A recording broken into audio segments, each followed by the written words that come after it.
Shalom bagi kita semua. Pemberitaan firman Tuhan kita pada hari ini diambil dari Yakobus 5 ayat 7 sampai dengan 11 dengan judul pikop bersabar dalam penderitaan. Karena itu, saudara-saudara, bersabarlah dalam sampai kepada kedatangan Tuhan. Sesungguhnya petani menantikan hasil yang berharga dari tanahnya, dan ia sabar sampai telah turun hujan musim gugur dan hujan musim semi. Kamu juga harus bersabar dan harus meneguhkan hatimu, karena kedatangan Tuhan sudah dekat. Saudara-saudara, janganlah kamu bersungut-sungut dan saling mempersalahkan, supaya kamu jangan dihukum. Sesungguhnya, hakim telah berdiri di ambang pintu. Saudara-saudara, turutilah teladan penderitaan dan kesabaran para nabi yang telah berbicara demi nama Tuhan.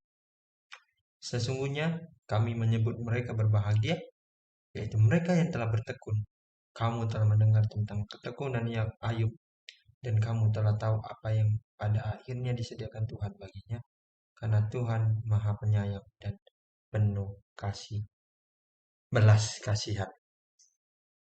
Pemberitaan firman Tuhan kita pada hari ini yang terambil dari Yakobus berpesan kepada kita bahwasanya kita bersabarlah dalam segala penderitaan. Seperti para contohnya yang di ayat 7 firman Tuhan berkata bahwasanya kita itu harus bersabar menantikan Tuhan, seperti di ayat 7 dan ayat 8. Kita menantikan Tuhan, sama seperti seorang petani. Kita bisa melihat seorang petani. Dia lelah membuat,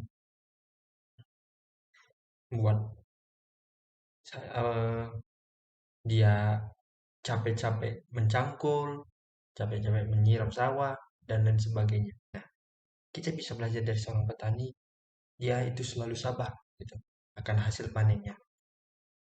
Dan dia berusaha keras untuk supaya tanamannya itu tetap subur dan bisa pada suatu hari hasilnya itu bisa membuahkan kepada dirinya dan menguntungkan bagi banyak orang yang memerlukannya. Contohnya seperti dia, jika petani tersebut menanam sayur, pasti dia akan, jika hasilnya sudah ada, dia pasti akan menjualnya ke pasar dan hasilnya akan datang kepada dia dan dia mengucap syukur bahwasanya hasilnya itu dijualkan, dan karena kebaikan Tuhan, karena kesabarannya, hasilnya itu bisa membuahkan hasil. Oleh sebab itu kita bisa mencontoh seperti petani yang sabar tersebut. Dan kita janganlah memuncakkan amarah kita karena kita mengalami penderitaan. Misalnya nih, kita mengalami penderitaan seperti kita disakiti, kita dianiaya, kita dibully. Kita bersabar aja gitu. Jangan kita memuncak emosi kita oleh karena penderitaan itu. Kita berdoa kepada Tuhan. Tuhan, aku mengalami penderitaan, aku mengalami yang namanya dianiaya, dibully, dan lain sebagainya. Kita bercerita kepada Tuhan. Tuhan pasti akan menunjukkan jalan kepada kita. Tuhan pasti berbicara kepada kita. Sabarlah, anak. Mungkin itu adalah suatu pencobaan bagi suatu pencobaan atau suatu masalah yang menimpamu supaya aku bisa melihat, bisakah engkau bersabar dalam menghadapi persoalan hidup ini. Engkau harus melihat seperti petani yang selalu sabar menunggu hasil panennya dan tidak bersungut-sungut akan apa yang dia kerjakan, apa yang dia hasil kerjanya itu, dia tidak bersungut-sungut dan tidak mudah menyerah. Oleh sebab itu, kita sebagai para manusia, kedatangan Tuhan sudah dekat, kerajaan surga sudah dekat. Tapi kita tidak tahu kedatangan Tuhan untuk yang kedua kalinya. Kita tidak tahu kapan, hari apa, bulan berapa, tahun berapa, jam berapa. Kita tidak tahu di kota mana, di negara mana, kita tidak tahu. Yang pasti, saat kedatangan Tuhan Yesus yang kedua kalinya, Tuhan akan datang untuk menghakimi orang-orang yang baik dan orang-orang yang jahat, menyelamatkan orang-orang yang baik dan percaya kepadanya, dan menghakimi orang-orang jahat yang tidak mau mengikuti ajaran dan perintah Tuhan. Dan kita, jika melihat ada seseorang yang melakukan kesalahan kepada kita, kita jangan langsung menyalahkan dia, gitu. Kita mencari solusinya gimana, gitu. Jangan karena dia yang berbuat salah, kita yang langsung menuduh dia untuk supaya eh, dia yang intinya dia yang paling banyak bersalah dibanding kita. Padahal Tuhan berpesan kepada kita bahwasanya kita janganlah saling menyalahkan. Berbuat baiklah kepada sesama, semua orang, gitu. Janganlah kita eh, seperti menyalahkan satu orang untuk demi keuntungan kita sendiri. Jadi seperti kayak, wah dia yang salah, jadi kita tetap memegang argumen kita untuk supaya kita yang tetap benar dan orang yang melakukan kesalahan itu yang bersalah di hadapan kita tersebut.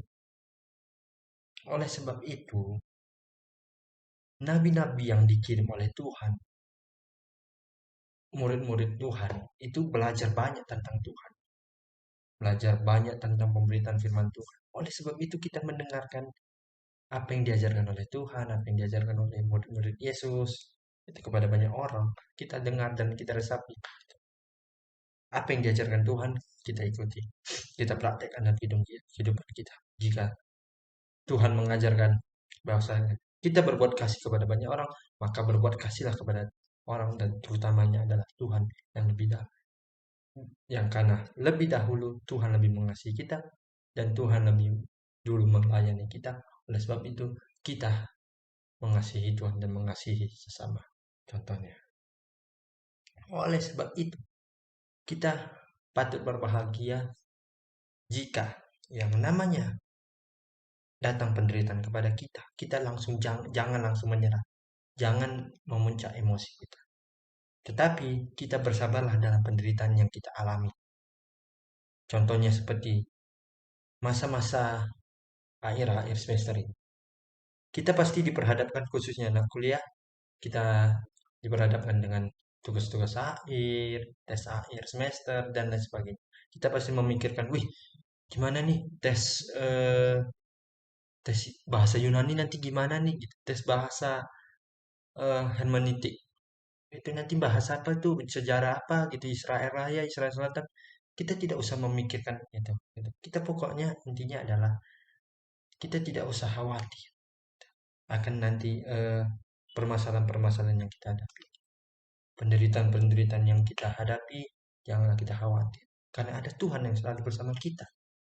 Tuhan tidak pernah meninggalkan kita, sama seperti yang dijelaskan di ayat 11, bahwasanya seperti Ayub. Kita tahu Ayub adalah seorang nabi Tuhan yang sangat-sangat tulus mendengar perkataan Tuhan, mengikuti perintah Tuhan. Tuhan sengaja membuat Ayub miskin. Supaya apa? Supaya Tuhan melihat bahwasanya apakah Ayub, anakku ini, bisa bersabarkah atau dia langsung emosi jika aku mengambil ternak-ternaknya, menghilangkan ternaknya, dan lain sebagainya. Anak-anaknya juga mati dan sebagainya. Apakah Ayub bisa bersabar? Dan pada akhirnya Ayub bersabar kan? Dia penderitaan yang dialaminya, yang di Tuhan membuat dia jatuh miskin. Apa yang terjadi kepada Ayub? Dia tetap bersabar. Gitu. Walaupun dia jatuh miskin, dibuat oleh Tuhan. Ternak-ternaknya hilang, anaknya pun hilang, mati. Tetap Ayub bersabar dan memegang teguh dalam hatinya bahwa firman Tuhanlah yang selalu ada di dalam hatiku. Aku tidak akan pernah meninggalkan firman Tuhan. Dan makanya oleh sebab itu di ayat terakhir di cerita Ayub, bahwasanya ketika Tuhan melihat Ayub berdoa memohon kepada Tuhan dan mengikuti perintah Tuhan, Tuhan mengembalikan semuanya 2 kali lipat yang sebelumnya. Yang misalnya Ayub memiliki 5.000 ekor sapi, Tuhan menggandakannya menjadi 2 kali. Itulah sebabnya Tuhan sangat menyayangi Ayub dengan penuh belas kasihan. Karena Tuhan tahu Ayub adalah nabi yang benar-benar sungguh-sungguh bersabar dalam penderitaan jika dia dicobai dan dihadapkan dengan persoalan masalah yang ada di depan mata. Dan oleh sebab itu pada pemberitaan firman Tuhan ini intinya adalah kepada kita. Kita contoh seperti Ayub yang selalu sabar dalam penderitaan, dicobai. Dan sama seperti Yesus yang dicobai di padang gurun selama 40 hari malam. Tanpa makan, tanpa minum, tanpa tidur, dicobai oleh iblis. Kita harus belajar. Kita harus kuat dalam penderitaan kita. Kita harus sabar dalam penderitaan kita. Seperti petani yang pada awalnya yang tadi saya ceritakan, yang selalu bersabar menunggu hasil panennya demi mencukupkan keluarganya dan saudara sekitar dan nama Tuhan dimuliakan. Oleh sebab itu juga kemudian sehingga Tuhan mengajarkan kita supaya tetap bersabar apapun permasalahan kita, apapun persoalan hidup yang kita hadapi, kita bersabar aja. Kita minta pertolongan Tuhan. Kita berbicara kepada Tuhan.